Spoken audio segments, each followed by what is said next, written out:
ప్రియమైన దేవుని పిల్లలారా, ప్రభువైన యేసుక్రీస్తు వారి పేరట ప్రతి ఒక్కరికి వందనాలు తెలియజేస్తూ ఉన్నాను.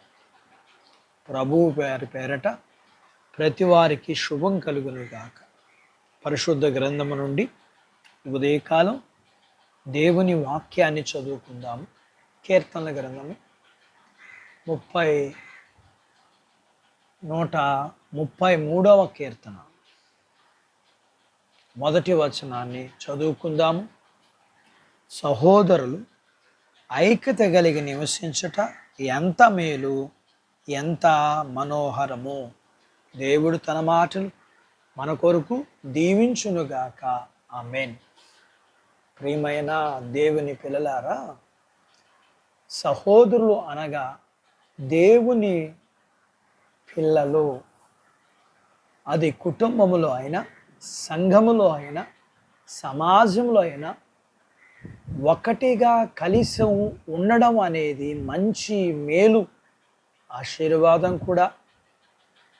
లేఖన ప్రకారం హెబ్రీయులకు రాసిన పత్రిక 10వ అధ్యాయం 24వ వచనం ప్రకారం సమాజముగా కూడుట మానక అనే మాట ఈ అంత్యదినాలలో, ఈ అపాయకరమైన కాలములో సంఘములో అందరూ కలిసి కూడుకొనడం ద్వారా ఆశీర్వాదం కలుగుతుంది.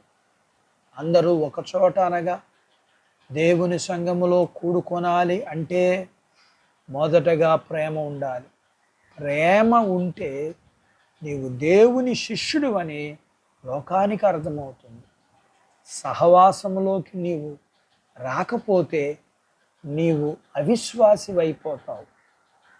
ప్రభువారు పునరుద్ధానుడుగా తిరిగి లేచిన తర్వాత శిష్యులను దర్శించినప్పుడు 11 మంది ఉన్నారు. కానీ ఆ 11 మందిలో తోమా లేడు.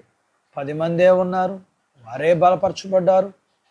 సహవాసంలో లేని తోమా అవిశ్వాసంలో ఉన్నాడు, భయంలోనే ఉన్నాడు.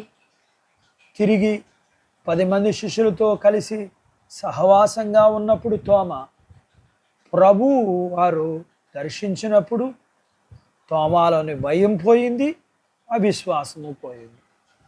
అటు తర్వాత శిష్యులంతా కలిసి వారు సహవాసములో, బోధలో, రొట్టె విరుచుటలో, ప్రార్థనలో ఎడతెగక ఉంటుటను బట్టి వారందరూ ఆత్మలో బలం పొందుకున్నారు, ఆత్మీయంగా బలంగా ఉన్నారు.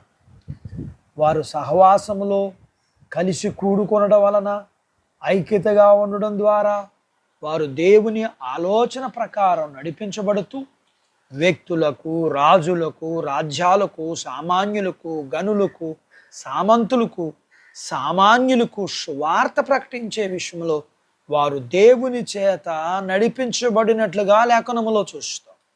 ఈ రోజుల్లో మనము కూడా సమాజముగా కూడుకొనుచు ప్రేమ కలిగి దేవుని శిష్యులుగా, సాక్షులుగా ఉంటూ ఐక్యత కలిగి ఆశీర్వాదాలు, పరలోక సంబంధమైన ఆశీర్వాదాలకి పాత్రులుగా ఉంటూ విశ్వాసము కలిగిన వారిగాను, ఆత్మీయ బలమును పొందుకుని దేవుని చిత్తాన్ని తెలుసుకుని దేవుని కొరకు ఉపయోగపడే పాత్రలుగా ఉందాం. అట్టి బాధ్యత దేవుడు మనకు దయచేయునుగాక. ఆమేన్. దేవుడు తన మాటలు మన కొరకు దీవించునుగాక. ఆమేన్. ప్రార్థించుకుందాం. మమ్మలను మిక్కిలిగా ప్రేమించిన మా ప్రియ పరలోకపు తండ్రి, మీ పరిశుద్ధ నామమును బట్టి మీకు వందనాలు. మరి ఒకసారి ఉదయకాలం మీ పాదాల దగ్గర మేము మీ మాటలు విని మీ లేఖనాన్ని నేర్చుకోవడానికి సహాయం చేశారు.